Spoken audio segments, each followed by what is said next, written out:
आप देख रहे हैं प्रवासी संदेश।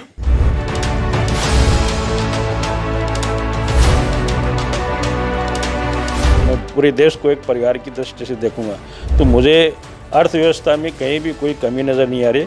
मैं पॉजिटिव हूँ और जब अर्थव्यवस्था में जो उपलब्ध साधन है उसको हम पूरे जोश से और पूरी तन्मयता से करेंगे तो हम एक बड़ा इकोनॉमिक ग्रोथ आने वाले समय में पाएंगे, ऐसा मुझे लगता है। कुछ लोग किसी परिचय के मोहताज नहीं होते, उनका नाम ही उनकी पहचान है। आज हम ऐसी ही शख्सियत से आपकी मुलाकात करवा रहे हैं जो भारत के जाने माने चार्टर्ड अकाउंटेंट और एक विख्यात समाज सेवी हैं, जिनका नाम है सुनील पटोदिया। अपने पारिवारिक व्यवहार के मार्गदर्शक, लॉयंस क्लब, राजस्थानी सेवा संस्था, आरवीजी आदि अनेक संस्थाओं से आप जुड़े हैं। आइए जानते हैं झुंझुनू के पटोदिया परिवार में जन्मे सुनील जी की इस मुकाम पर पहुंचने की कहानी उनकी ही जुबानी। सबसे पहले सर एक शुरुआत करना चाहेंगे कि जिस तरीके से आज अब एक मुकाम पर पहुंचे हैं और सभी के जीवन में उतार चढ़ाव आता है और अपनी स्ट्रगल के दिनों के बारे में बात करेंगे, किस तरह से आपने एक शुरुआत की थी और आज एक सुप्रसिद्ध एक सीए बन चुके हैं और आप कई सारे लोगों के बीच जो है आप एक बड़ी शख्सियत बन चुके हैं। तो किस तरह से आपने इसकी शुरुआत कैसे की थी, शुरुआती के दिनों के बारे में आपके जानना चाहेंगे। नमस्ते, धन्यवाद। सबसे पहले तो आपको मेरे को अपने विचार व्यक्त करने का मौका दिया। और जीवन एक संघर्ष है, ये सब पर लागू होता है, तो मेरे ऊपर भी लागू होता है। तो मैं जब राजस्थान से यहाँ पे आया सीए करने तो ऐसा कुछ विचार नहीं था कि क्या बनेंगे, कैसे बनेंगे। लेकिन सीए बनने के बाद में संघर्ष की शुरुआत हुई और उतार चढ़ाव जैसे कि काफ़ी लोगों के जीवन में आते हैं, मैं भी काफ़ी उतार चढ़ाव से गुजरा हुआ हूँ। लेकिन हर उतार चढ़ाव में हमने कुछ सीखा है, नए नए लोगों से मिलने का मौका मिला, उनको जानने का मौका मिला, उनका काम करने का तरीका जाना। तो जैसे जैसे समय बीतता गया अपने ये परिपक्वता आती गई। और जहाँ तक सफलता की हम बात करते तो मैं ऐसा नहीं बोलता हूँ कि मैं अभी ऐसे पूर्ण रूप से एक सफल हूँ। Life is a journey for learning. तो मैं अभी भी बहुत कुछ सीख रहा हूँ और मुझे लगता है आने वाले समय में और कुछ सीख पाऊँगा। आपके परिवार या माता पिता की तरफ से पहले ही था कि आपको सीए बनना या कुछ और बनाना चाहते थे, आपको अब सीए की तरफ आपका एक रुचि दिखी या कुछ और आप पे थोपना चाहते थे वो? हाँ, मेरे माता पिता को तो सीए के बारे में ज़्यादा जानकारी नहीं है। हमारे दादाजी जैसे किसान थे। हमारा झुंझुनू ज़िले में पाटौदा ग्राम है राजस्थान में, जहाँ पे मेरा जन्म हुआ। तो पहले 5 साल में दादाजी दादी जी के पास ही रहा। और हमारे मम्मी पापा भी ज़्यादा पढ़े लिखे नहीं हैं, लेकिन उन्होंने अपने जीवन में जो कुछ सीखा है उसके हिसाब से हमारा अच्छा लालन पालन किया। हम 4 भाई और 1 बहन है। और जब मैं बीकॉम लगभग करने वाला था, कॉमर्स ग्रेजुएट हम जिसको बोलते हैं, झुंझुनू से किया, सेठ मोतीलाल कॉलेज से। तो मौका आया कि अभी आगे क्या करना है। तो हमारी झुंझुनू में छोटी सी कपड़े की दुकान थी, उस पर हम सब कॉलेज से आके बैठते थे। तो मुझे लगा कि एक दुकान पे इतने सारे लोगों की ज़रूरत नहीं है, कुछ अलग करने की ज़रूरत है। तो मेरे साथ में काफ़ी साथी सीए करने की सोच रहे थे और मुझे लगा कि हाँ, अपने को भी सीए करना चाहिए। और मुझे विश्वास था मैं सीए कर पाऊँगा। हालांकि मैं ऐसा मीडियम स्टूडेंट था, कोई बहुत ज़्यादा एक्स्ट्राऑर्डिनरी स्टूडेंट था नहीं था मैं। और राजस्थान विद्यार्थी गृह एक संस्था थी जहाँ पे सीए स्टूडेंट्स के रहने के लिए अच्छी व्यवस्था थी, तो इसलिए हौसला बढ़ गया और हम मुंबई आ गए सीए करने के लिए। आपको क्यों लगा कि मुंबई जाने पे ही मेरी जो है आगे की पढ़ाई या जो मैं मुकाम हासिल करना चाहता हूँ मुंबई आके, क्योंकि राजस्थान में ही आप पले बड़े हैं, प्रारंभिक शिक्षा भी वहाँ पर हुई। तो राजस्थान से न चल कर मुंबई आए और मुंबई में ऐसा कहाँ से, मतलब किसको देख के आप इंस्पायर हुए थे या किस तरह से आप मुंबई आए थे? जैसा कि मैंने बताया कि काफ़ी सारे मित्र सीए करने की उस टाइम पे सोच रहे थे। तो उसमें अलग अलग विचार थे कि हाँ, झुंझुनू में भी सीए कर सकते हैं, जयपुर से भी कर सकते हैं और मुंबई से भी कर सकते हैं। तो जब झुंझुनू और जयपुर का तो हमें लगभग थोड़ा आइडिया था कि हाँ, सामान्य रूप से हम सीए की पढ़ाई कर भी सकते हैं और वहाँ के जो उस लेवल के जो क्लाइंट्स बिजनेसमैन हैं उनसे हमारे उनको क्लाइंट बेस बन सकता है। लेकिन मुंबई एक महानगरी है और लोग बोले कि अगर वास्तव में कुछ कर गुजरना है तो बम्बई जाके सीए करना चाहिए, और वहाँ पे जो सीखने को मिलेगा वैसा शायद कहीं भी नहीं मिलेगा। अच्छा, बात करें, अब आप कई साल पहले मुंबई आए थे, तब की मुंबई और आज की मुंबई में बहुत ज़मीन आसमान का फ़र्क हो चुका है। तो उस दौर में जब बड़ी बड़ी मीलें हुआ करती तो अपने आप को कैसे उस मुंबई में आपने आपको ढाले? चूँकि हमने देखा कि लोग बहुत अदर स्टेट से माइग्रेट होकर यहाँ पे आते हैं, तो उस समय क्या एक चैलेंजिंग फेस था आपके सामने कि किस तरह से मुझे यहाँ अपने आप को ढालना है, और किस तरह से यहाँ पर अपने आप को नए उस मुकाम पर पहुँचने की किस तरह से कोशिश की थी? हाँ, तो मैं जब 1987 में आया था, तो कपड़े की मिलों का तो लगभग अंतिम सत्र मैं बोल सकता हूँ। उस समय हड़ताल की वजह से हमारी जो जितनी भी एनटीसी मिल्स थी वो सब बंद हो चुकी थी, लेकिन फिर भी काफ़ी मैन्युफैक्चरिंग एक्टिविटीज़ मुंबई में उस टाइम पे थी, और समय के साथ धीरे धीरे वो लगभग अभी दूसरी जगह स्थानांतरित हो गई है। उसका मेन कारण ज़मीनों के भाव बढ़ना, ऐसा मेरे को लगता है। और संघर्ष मुंबई में हर स्तर पे रहा है, हर स्तर पे मेरा कहना मतलब कि हर साल में रहा है। मैं ऐसे बोलूँ, 1987 में जो आए उनको भी संघर्ष करना पड़ा था, अभी भी कोई आते हैं तो संघर्ष करना ही पड़ता है। और जिसका पहले से कोई इस्टेब्लिशमेंट नहीं, रहने की कोई व्यवस्था नहीं है, उनको ज़्यादा करना पड़ता है। मेरा एक सौभाग्य था कि राजस्थान विद्यार्थी गृह की वजह से मुझे पहले 3 साल में रहने की कोई समस्या नहीं थी। मैं मेरे स्टूडेंट काल में राजस्थान विद्यार्थी गृह में बहुत अच्छे से रहा, वहाँ पे बहुत अच्छे साथी भी बने, और उसकी वजह से जब हम राजस्थान विद्यार्थी गृह छोड़ा तब तक हम एक दूसरे को इतना जानते पहचानते थे कि भाईंदर में आसानी से रहने की व्यवस्था हो गई। सर, एक चीज़ देखा कि आज के दौर में बहुत सारे लोग सीए के एग्ज़ाम के लिए अपेयर करते हैं, लेकिन बढ़ती जो मांग है, बहुत सारे कॉम्पिटिटिव एग्ज़ाम होने लगे हैं, लेकिन फिर भी लोग फर्स्ट अटैम्प्ट सेकंड अटैम्प्ट में जो है वो क्लियर नहीं कर पाते। तो उन सभी छात्राओं को किस तरह से हम मैसेज देना चाहेंगे कि कैसे सीए के एग्ज़ाम को क्लियर किया जाए और आगे बढ़ा जाए? सीए वैसा देखा जाए तो बहुत कठिन कोर्स है, स्पेशली हम जब गणित देखते हैं कि जितने बच्चे अपीयर होते हैं उसमें जो पासिंग परसेंटेज है बहुत कम रहता है। लेकिन साथ में ऐसा भी है कि सीए की स्टडी अगर सिंसियरली की जाए और उसको समझा जाए पूरा, तो ऐसा कुछ कठिन काम नहीं है।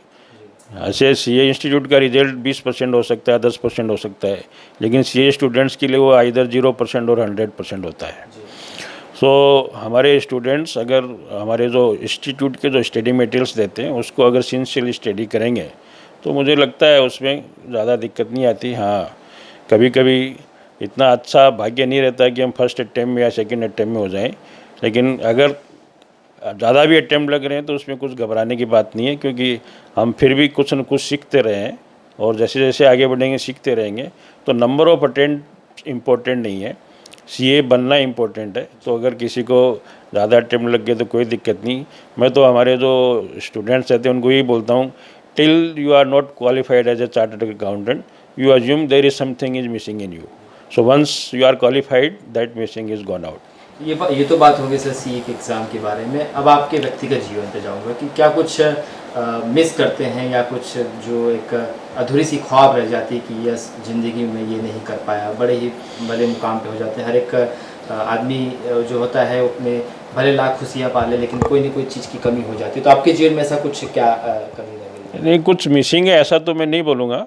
हालांकि कुछ महत्वाकांक्षाएं हैं जो मुझे लगता है आने वाले समय में उसके लिए प्रयास भी करेंगे और आज पूरी भी हो जाएंगी। लेकिन जीवन से जो अपेक्षाएं हम कर सकते हैं, मेरे ख्याल से सभी समय के साथ पूरी हो रही है। कभी कभी उतार चढ़ाव आते हैं, तो कभी भी मैंने ये नहीं सोचा यार अपने साथ कुछ गलत हो गया, ये हमारे साथ क्यों हुआ ये जानने की कोशिश करते हैं, और आगे फिर ऐसा नहीं हो ये भी कोशिश करते हैं। तो जब हम जन्म से बात करते हैं तो देश की जो सुविधाएं हैं, हम जिनको रिसोर्सेज बोलते हैं, नेशनल रिसोर्सेज, उनकी वजह से हम आगे बढ़ते हैं, उनकी वजह से हमारी पढ़ाई होती है। कुछ जो सोशल डोनर्स रहते हैं जिनकी वजह से हमारे जो स्कूल है कॉलेज बनी है, उनकी मेहरबानी से हमारी पढ़ाई होती है। तो जब हम कुछ करने लायक हो जाते हैं तो हमारा भी एक दायित्व बनता है कि हमारे आने वाली जनरेशन के लिए हम भी कुछ व्यवस्था में सहयोग दें। तो हम जो भी देश के संसाधनों का प्रयोग करते हैं उसके लिए हमें देश का और हमारे जो समाज सुधारक हैं उनका आभारी रहना चाहिए। जैसा एक हर सक्सेसफुल आदमी के पीछे एक वो व्यक्ति अपने आप को एक गुरु को सामने रखता है कि उसके मार्गदर्शन पे चलकर वो वहाँ तक पहुँचे। आप अपने जीवन में किसे गुरु मानते हैं जिनकी राह पर आप चलकर आज इस मुकाम तक पहुँचे? ऐसे तो हर स्तर पे गुरु अलग अलग रहते हैं। हमारा प्राइमरी एजुकेशन में अलग रहते हैं, सेकेंडरी एजुकेशन में अलग रहते हैं, कॉलेज में भी रहते हैं। तो हमारे कॉलेज में एक प्रोफेसर थे योगेश जी शर्मा, उनका जो पढ़ाने का तरीका था बहुत अच्छा था। हम उनको आज भी याद करते और सहराते हैं। हमारा जो सीए प्रोफेशन है उसमें तो हमारे बॉस होते हैं जिनके अंडर में हम 3 साल की ट्रेनिंग लेते हैं। हमारे श्री सुशील जी झुंझुनवाला जो मेरे गुरु थे, उनको भी काफ़ी चीज़ें मुझे अभी भी याद है। और हम जैसे समाज के बाहर आ जाते हैं, जो समाज की सेवा करते हैं, तो उसमें मैं श्री राम स्वरूप जी गाडिया का नाम लेना चाहूँगा कि उन्होंने मुझे काफ़ी कुछ सिखाया है और उनसे प्रेरित होकर मैं कुछ तो करने की कोशिश करता हूँ कि उन्होंने जो किया उसका कुछ भी हिस्सा मैं करूँ, तो ये मेरे लिए सौभाग्य की बात होगी।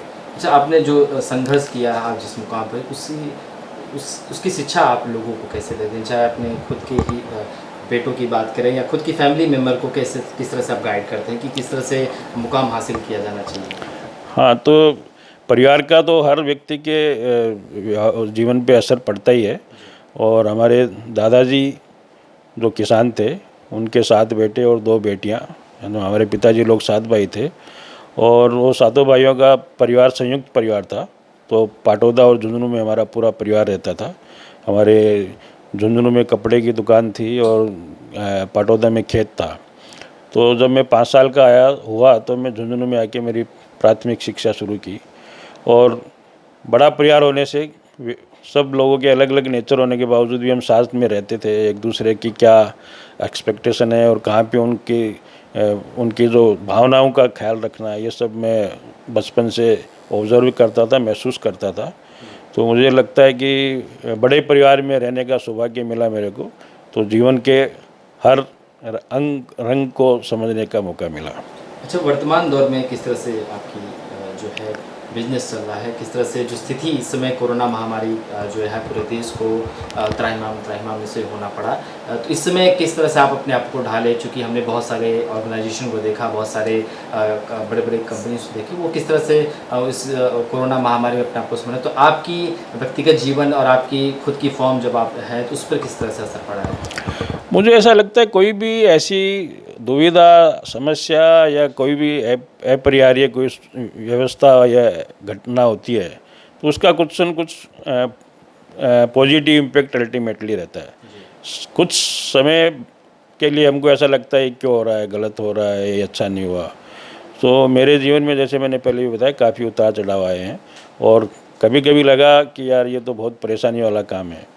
तो ऐसे ही मुझे लगता है कि ये जो कोरोना वायरस है, ये हमारे जो विश्व की बोले या हमारे भारत की बोले, हमारी जो मानवता की जो क्षमता है उसका हम और कैसे अच्छा सदुपयोग कर सकते हैं, ये जानने का एक मौका मिलेगा हमको।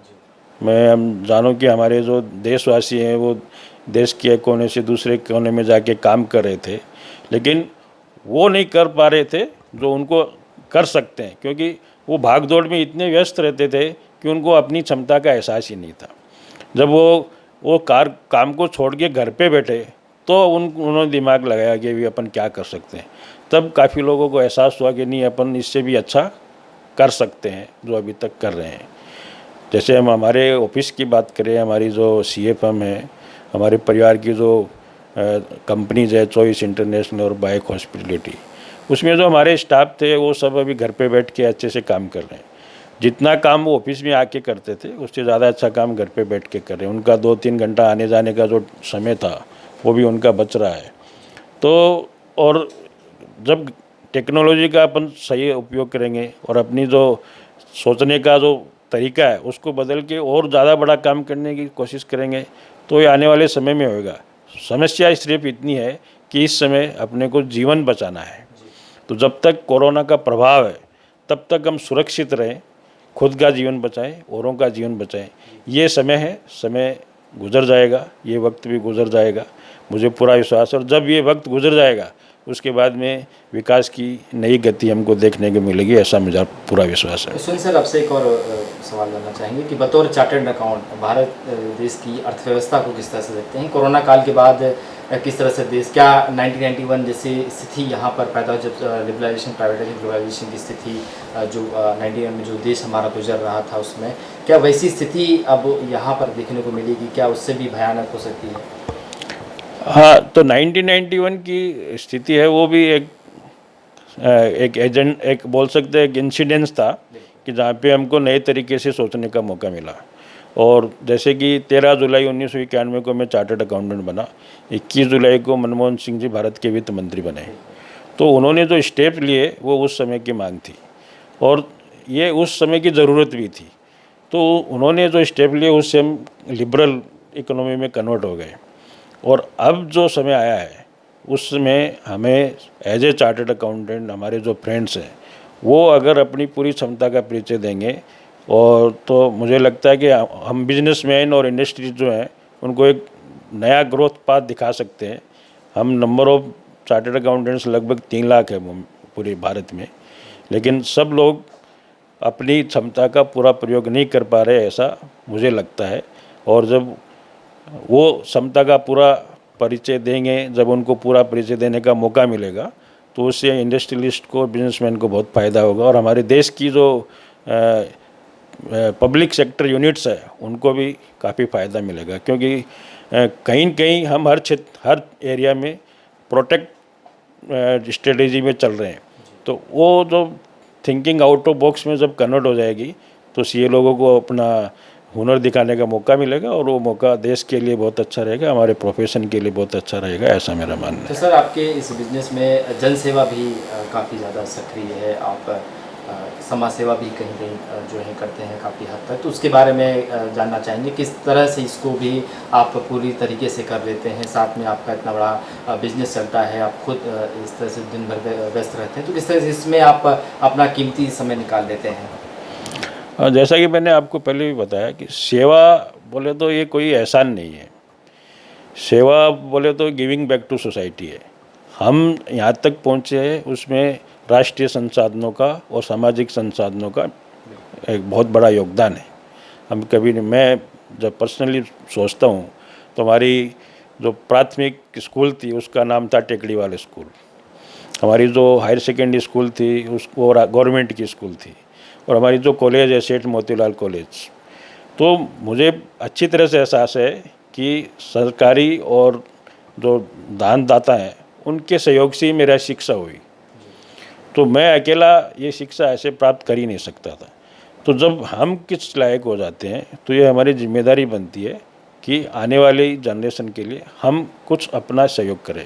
वो सबकी अपनी क्षमता के हिसाब से हो सकता है, क्षमता से कभी ज़्यादा भी करना पड़े तो करना चाहिए, क्योंकि आने वाले समय में उस क्षमता की भरपाई हो जाएगी। तो सेवा करना कोई ऐसा नहीं है, एक संतुष्टि ज़रूर है। पहली बात तो इच्छा होनी चाहिए। तो मेरी तो इच्छा रहती है कि मैं ज़्यादा से ज़्यादा लोगों को अपने लेवल पे लाने की कोशिश करें और उसमें अपने से कुछ हो सकता तो ज़रूर करें।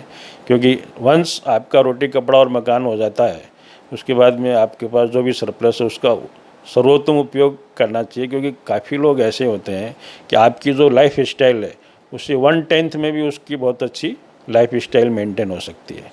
तो अगर ऐसा होता तो मुझे बिल्कुल करना चाहिए, क्योंकि मैं अगर मेरे बच्चे की शिक्षा पे 5 लाख खर्च कर सकता हूँ और मुझे लगा कि 5 लाख पे दूसरे 1000 बच्चों की शिक्षा हो सकती है तो मुझे उस पर भी बिल्कुल विचार करना चाहिए, ऐसा मेरा मानना है। अच्छा सर, एक और बात जानना चाहेंगे कि आपने एक लंबा वक्त एक ही फॉर्म में बतौर सीए गुजार दिए हैं, आप एक सक्सेसफुल बिजनेस रन कर रहे हैं। क्या कभी सोचा है कि हमने देखा है बहुत सारे लोग जो रिटायरमेंट के बाद खाली वक्त बिताने के लिए और समाज सेवा के लिए राजनीति में आ जाते हैं, तो कभी मन में ख्याल आया कि चलो राजनीति में चलते हैं और कुछ जनप्रतिनिधि की तरह काम करते हैं, ऐसा मन में कुछ कभी ख्याल आया?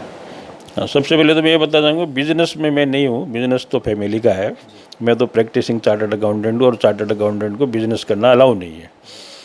जहाँ तक सवाल है, जैसे मैंने पहले भी बताया कि हाँ कुछ मिसिंग नहीं कर रहा हूँ, लेकिन महत्वाकांक्षाएँ हैं। काफ़ी सालों से जब हम हमारे सांसदों को हमारे देश के भविष्य के बारे में विचार व्यक्त करते हुए सुनते हैं तो कभी इच्छा होती है कि हम भी लोकसभा या राज्यसभा में जाके उनके साथ अपने विचार व्यक्त करें और देश के भविष्य के लिए अपना जो भी संभव योगदान है वो दें। तो सारांश में बोलेंगे तो एक सांसद बनने की इच्छा एक जीवन में है और उसके लिए आने वाले समय में प्रयास भी करेंगे और ईश्वर ने साथ दिया तो बनेंगे, ऐसा लगता है। क्या किसी पार्टी का तय किया है? किस नहीं, पार्टी पार्टी से ऐसा है कि पार्टी का सबका अपना अपना एजेंडा रहता है, अल्टीमेटली रिजल्ट सबका लगभग सेम रहता है।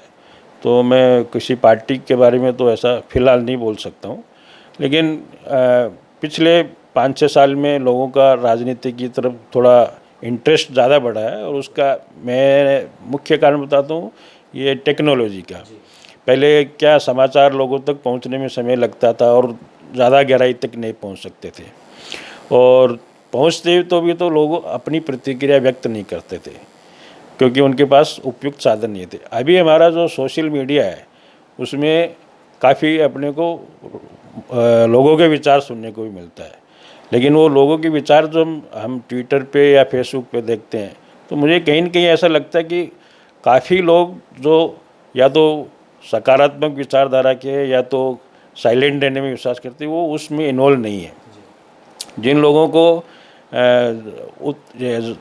त्वरित लोग रहते हैं, या तो बहुत ज़्यादा नेगेटिव या तो बहुत ज़्यादा पॉजिटिव अपने विचार व्यक्त करते हैं, वही लोग सोशल मीडिया में इन्वॉल्व होते हैं।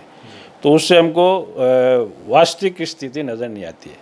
और कुछ लोग जिनको अपनी राजनीतिक विचारधारा जमती है, वो उसी हिसाब से हर चीज़ को सोचने लग जाते हैं। जब उनका एक पर्टिकुलर राजनीतिक विचारधारा हो जाती है, तो फिर वो ये नहीं सोचते हैं सही है या गलत है, वो उस आइडियोलॉजी के हिसाब से सोचते हैं कि अपने को इस एंगल से क्या बोलना है। तो मेरे ख्याल से ये सही नहीं है। हमको जो अपराधी है उसको अपराधी मानना चाहिए, और जो अच्छा काम कर रहे हैं उनको सराहते रहना चाहिए, तभी हम सही सोशल मीडिया का उपयोग कर पाएंगे। युवाओं को किस तरह से मैसेज देना चाहेंगे, क्योंकि आजकल की युवा जो है वेस्टर्न कल्चर की तरफ ज़्यादा हमारी भारतीय संस्कृति, भारतीय परंपराओं को भूल रहे हैं, तो उनको आप किस तरह से एक मैसेज देना चाहेंगे कि किस तरह से वह आगे बढ़े, क्योंकि बहुत ही कम उम्र में युवा जो है काफ़ी ज़्यादा अपेक्षा करते हैं और बिना संघर्ष के ही सब कुछ पाना चाहते हैं, तो उनको आप किस तरह से मैसेज देना चाहेंगे? मैं ऐसा तो नहीं कहूँगा हमारा युवा बिना संघर्ष के सब कुछ पाना चाहता है, वो उसके लिए सार्थक प्रयास कर रहे हैं, ऐसा मेरे को लगता है। और मुझे ऐसा लगता है कि ये जो जनरेशन है उससे अगली जनरेशन ज़्यादा समझदार है और देश को और ज़्यादा अच्छे से संभाल पाएगी। और मैं जब विशेष रूप से बोला कि हमारा जो युवा है 2 भागों में तो बटा हुआ है, जो शिक्षित हैं, जो मतलब पूरे तरह से शिक्षित नहीं है। जो शिक्षित नहीं होते हैं उनको नेगेटिव जो नकारात्मक विचारधारा उनका असर हो जाता है। तो मुझे लगता है कि जब नकारात्मक विचारधाराओं का आने वाले समय में असर कम हो जाएगा, क्योंकि अभी ये चरम सीमा पे है। जैसे जैसे युवा सोचते हैं तो उनको धीरे धीरे समझ में आ जाता है कि ये एक पर्टिकुलर एजेंडा के तहत में बोली गई बातें हैं। सो हमारे जो युवा हैं वो जातिगत, धर्मगत उन चीज़ों में नहीं जाते, ऐसा मेरे को लगता है। वो उनको जो शिक्षा दी गई है उसके हिसाब से चलते हैं। हाँ, अगर अपने को कहीं लगता है कि अपने को जो शिक्षा दी जा रही है उसमें कुछ परिवर्तन करने की ज़रूरत है तो बिल्कुल करनी चाहिए, क्योंकि शिक्षा है वो पूर्ण होनी चाहिए। कि किसी एक भाग को अपन छोड़ दें वो भी सही नहीं है। जो हमारा इतिहास है देश का वो सबको पूरा मालूम होना चाहिए, वो उनके विकास के लिए अगर उनके लिए सहायक होगा, ऐसा मुझे लगता है।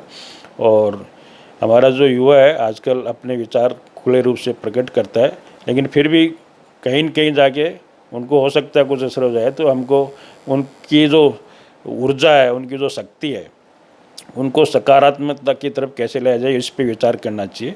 और मुझे विश्वास है आने वाले समय में हमारे जो नेतृत्व है जिनके भी हाथों में रहेगा वो उनको ऐसा कर पाएंगे, क्योंकि देश सबसे पहले है, बाकी सब चीज़ें बाद में। सर ये बात बताइए कि जिस तरह से जो माहौल इस समय कोरोना महामारी का है और जो देश गुजर रहा है, इसमें आप व्यापारियों को किस तरह से एक मैसेज देना चाहेंगे और किस तरह से आने वाला समय होगा व्यापारियों के लिए, जिस तरह से जो माहौल पिछले 6 महीनों से बना हुआ है? धन्यवाद। सबसे पहले तो मैं ये बताना चाहूँगा कि जब हम व्यापारियों की और हमारे जो देशवासियों की बात करते हैं, तो मैं उसको एज ए फैमिली अगर देखूँगा पूरे देश को, तो उसमें खाली इतना ही सिस्टम बचता है कि मैं हमारी जो अर्थव्यवस्था है उसको किस तरह से डिवाइड करूँ। इक्वलिज्म जो है वो इम्पोर्टेंट है।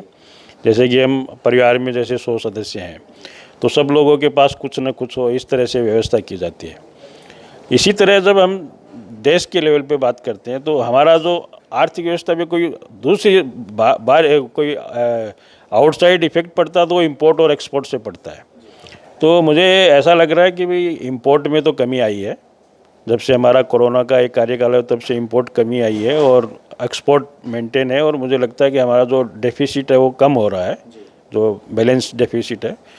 तो एक प्रकार से परिवार में ही है पूरा पैसा, जो भी इकोनॉमी अल्टीमेटली पैसे से काउंट होती है, तो चाहे वो आरबीआई में है चाहे गवर्नमेंट ऑफ इंडिया के पास है, उसको समान रूप से हमारे सभी जो देशवासी हैं उन तक एक बार पहुंच जाए कोई भी कारण से, फिर उनको नया जीवन शुरू करने का एक मौका दिया जाए, तो मुझे लगता है सब मिलजुल कर अच्छा प्रयास करेंगे। सो इस दृष्टि से अगर मैं देखूंगा, मैं पूरे देश को एक परिवार की दृष्टि से देखूंगा, तो मुझे अर्थव्यवस्था में कहीं भी कोई कमी नज़र नहीं आ रही। मैं पॉजिटिव हूँ, और जब अर्थव्यवस्था में जो उपलब्ध साधन है उसको हम पूरे जोश से और पूरी तन्मयता से करेंगे, तो हम एक बड़ा इकोनॉमिक ग्रोथ आने वाले समय में पाएंगे, ऐसा मुझे लगता है। तो ये थे हमारे साथ मशहूर चार्टर्ड अकाउंटेंट सुनील जी पटोदिया जी, जिनका कहना है कि आने वाले समय में भारत देश की अर्थव्यवस्था में बहुत हद तक सुधार आएगा। ऐसे ही अन्य शख्सियत से आप सभी को हम हर हफ्ते मुलाकात करवाते रहेंगे। तब तक के लिए देखते रहिए प्रवासी संदेश। नमस्कार।